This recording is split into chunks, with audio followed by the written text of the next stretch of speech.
Semalam gua ngalamin kejadian paling aneh di hidup gua. Jadi kan gua punya teman. Nah, kerjaan dia ini jadi supir ambulan, cuy. Semalam, tepatnya jam 10 malam, tiba-tiba dia ngechat gua. Dia nanya, "Lo bisa kawanin gua nggak jemput pasien?" Dalam hati gua ngomong, kok pas bener ya, gua lagi nggak nge-live, terus lagi gabut banget kan, dari sore cuman main ML terus sampai bosen. Akhirnya gua iyain tuh, karena pikir gua sekalian jalan-jalan ya kan, bosen banget di rumah terus. Juga kan dia bilang cuma mau jemput pasien doang di rumah sakit Urip Sumoharjo, Bandar Lampung. Ya pikir gua cuma bentar doang ya kan, terus habis itu bisa ngopi. Tapi lo tahu apa? Ternyata pasien yang dimaksud itu udah meninggal, cuy. Jadi almarhum ini meninggal karena laka lantas di daerah Kalibalok, Bandar Lampung. Yang semoga keluarga yang ditinggalkan mendapatkan ketabahan dan kekuatan dalam menghadapi kehilangan ini. Jujur awalnya gua shock karena ekspektasi gua awalnya kan cuman jemput pasien bentar, abis itu ngopi, abis itu langsung pulang. Dan yang lebih buat gua shock lagi, aduh gimana ya,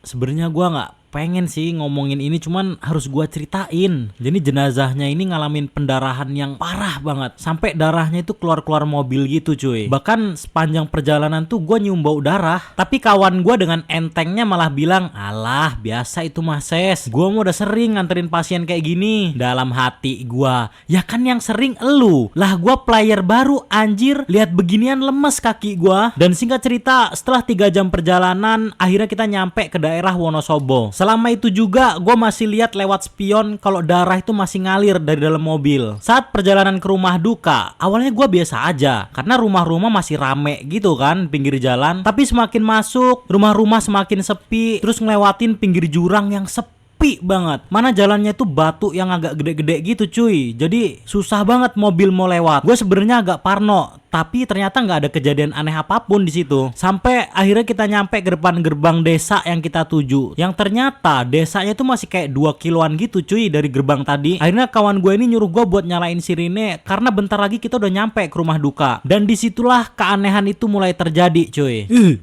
Sumpah gue nyeritain ini merinding lagi anjir. BTW karena waktunya nggak cukup, lanjut part 2. Videonya udah gue upload, jadi jangan lupa langsung ditonton aja, cuy.